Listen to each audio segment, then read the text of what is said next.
Donald Trump has a pudding brain. He is in complete cognitive decline, and it is worsening every single day. And while the mainstream media has refused to cover it in the past, they have no choice now. And it's not just because people in independent media like myself are speaking out, but because Donald Trump is forcing their hand. He is just so bad, they have to cover it. And one of those examples of how horrible Donald Trump's brain has broken down to be came today when Trump admitted to one of the worst lies of his administration, not realizing he was being recorded. Trump was caught on camera and lost it afterwards in his speech. We're going to get into it all, but before we do, if I could quickly ask you to leave a like on this video, and if you haven't already and you enjoy our channel, to hit that subscribe button because it goes a long way in supporting our work. Now, before we can get into that moment when Donald Trump realized that his lies were being recorded, I want to start with how he really showed his cognitive decline,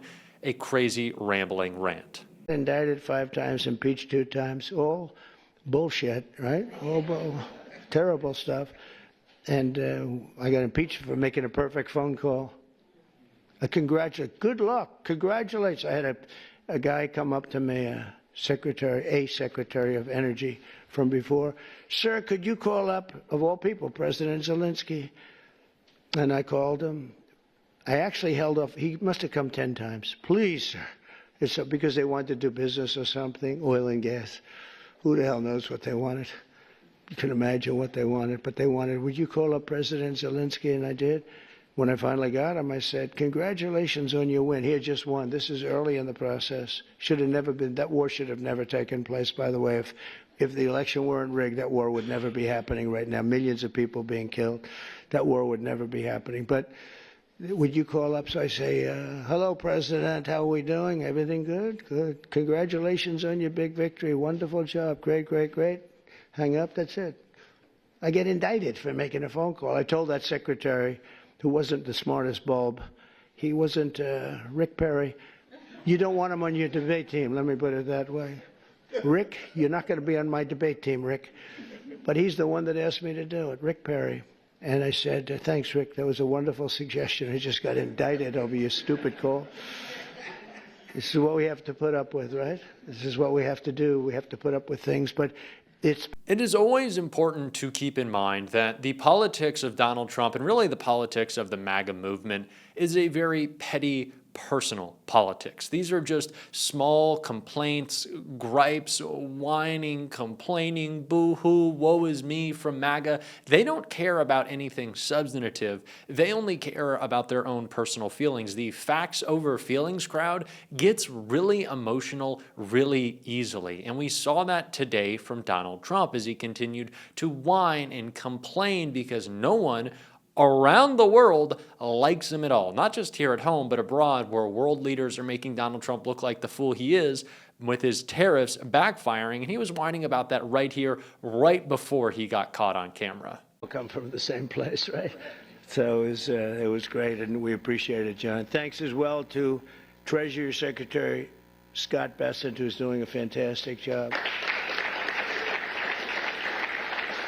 He goes on television and he calms the market. I go on television, I rile the market, and I say, we better send him in there, Howard, right? And the market's become so calm and nice. So you're doing a good job, Scott. Thank you very much. You make any deals today? We got a lot of them, boy, I tell you, we have. But the best deal is just sending out the paper. You know, they keep saying, well, he hasn't made the deal. Well, we made a number of deals, but why isn't he doing deals? Because the paper is better than any deal we can make. Do you understand? The people in this, Kevin, they asked you that question this morning. You were great this morning, but they said, well, when is he going to start making deals? And the next time we could say, just no, every time he sends out a document that you have to pay 35% or 25% or 50%, or in one case 100%. Those deals, you can't beat those deals, but we're still willing to talk. And they all, literally every country wants to make a deal. We're in a good position. So Trump is talking about the deals. I thought it was funny that he said to Scott Bessent and Howard Lutnick, do we have any deals today? No deals. Well, we're going to get a deal. It's okay. We'll find another deal. It's like he just set himself up so perfectly to be humiliated. But of course, the deals aren't coming in. No one thinks the deals are real. Why? Because Donald Trump quite literally admitted it right here. And so I want to thank Scott for being here. I want to thank Commerce Secretary Howard Lutnick. You are doing a good job, Howard. Am I right when I say I really don't want deals? I just want the paper to get sent? Right? It's true. I don't know if this is on television. Yeah, it's always on television. He is admitting that it's all about sending the piece of paper, that he just wants to pretend to be tough. We have been reporting on this for weeks now, that those inside Donald Trump's administration have believed this whole time that the tariffs were just a stunt, that Donald Trump is flexing his fake muscles, that world leaders do not take him seriously, that Wall Street bankers think he's a joke. Donald Trump has no power. He is weak. He is flailing. He is feeble. That is the state of our president right now, and people are trying to take advantage of it. And it's why Donald Trump gets so furious when he is called out. It's why he was attacking CNN right here. The way, at the same time, we had some others go in a different direction. I watched horrible CNN. You know, you have to watch sometimes your opposition, and they are opposition. And I saw that they had basically the plans of when we're going in, when we would be entering Iranian oil airspace. And I said, you know, that's weird. And I called the general, Raisin Kane. He's fantastic. I said, General, and Pete Hegseth, I said, I'm watching newscasts where they're saying what time you're taking off tomorrow and what time we're going to be entering the very dangerous airspace, the worst air space anywhere there is, anywhere that in the world. I said, what do you think? Sir, we'll be fine. We blow them away, we'll be fine. Because, you know, they went those B-2s with 7, and they were surrounded by a lot of great planes. F-22s, the most beautiful plane ever built. The fighter jet, F-35s. They had a lot of different planes going with them. I said, but wouldn't a surprise be better? Yeah, it would be better. I said, well, then let me cancel it. And let's make it at a different time. So the day before, you know, I canceled it. And I said, I'm canceling it. We'll do it sometime within the next 2, maybe 3 weeks, but I'm canceling it. And then I had a meeting, and I said, I have an idea, because I got slightly big coverage, to put it mildly. So everyone knew it was being canceled. I said, let's leave at the exact same time we were supposed to leave, the following day. And we took off, and that's when the planes went out to Guam and this and that, and we took off. And that was the only time, and they said it, that was the only time they knew we wouldn't be coming in, was the exact same time that I can. I said, let's do something. And they flew in, and they were stealth, incredible planes, they were stealth.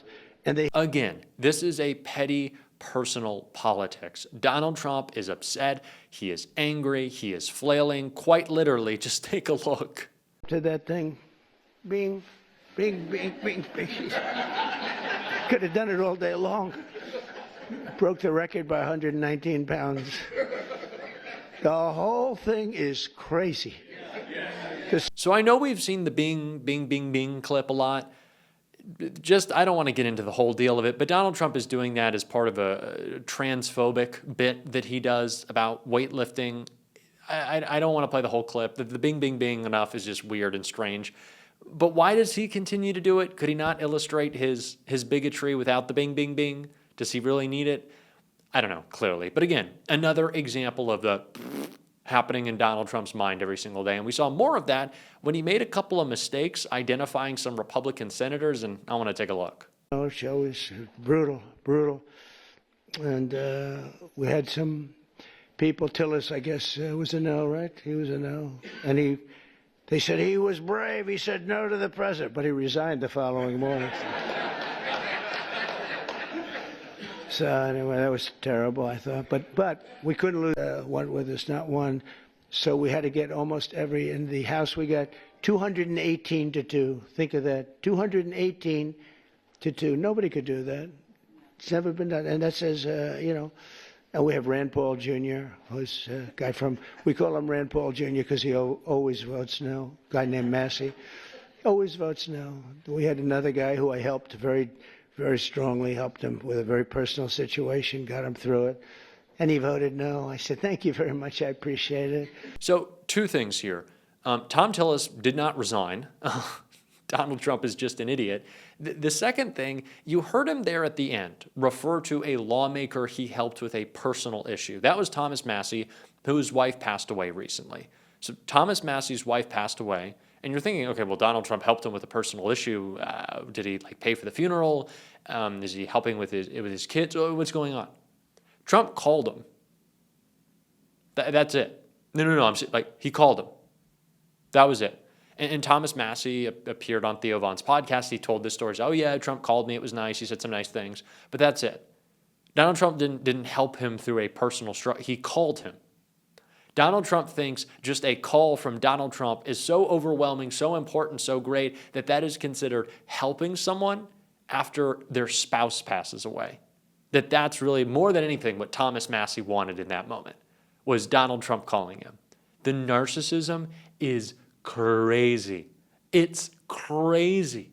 Again, this is all petty. It's all personal. It's all about Trump. And that's why I saw him whining about Democrats. The whole world. That's what happened in 1929.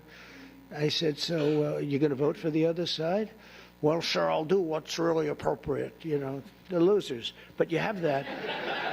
Really, they're grandstanders. You have grandstanders, and you have them in every business. And the Democrat has far fewer. They're grandstanders. But, the one thing about them, they have bad policy.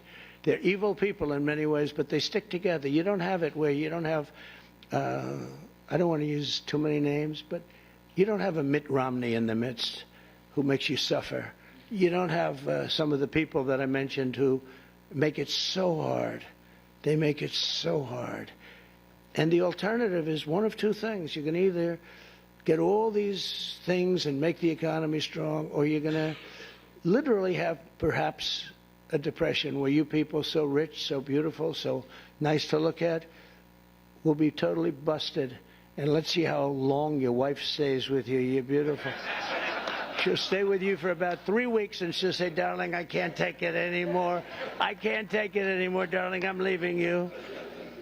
Really, I'm glad that he's upset. I'm glad that he hates us and thinks, well, they're evil. Those evil Democrats like Zoran Mamdani, he wants people fed and housed. It's terrible. Those Democrats, they say, people should have medicine and it shouldn't bankrupt them. What a horrible thing. I'm sorry I keep doing the Trump voice. I am. Should I stop doing it? Please let me know in the comments. I have to do my Trump translation. That's what he sounds like to me. Maybe we don't need to hear any more Trump, but when he says he's a moron, I think I'm allowed to do that then. Oh, man. But if you don't like it, we won't do it anymore. And if you do, we will. And if you want to see either side of that coin, as always, you can hit that subscribe button, leave a like on this video, and if you stuck around to the end, even through the Trump voice, you can drop a blue heart in the comments. And until next time, oh, man, I'll see you soon.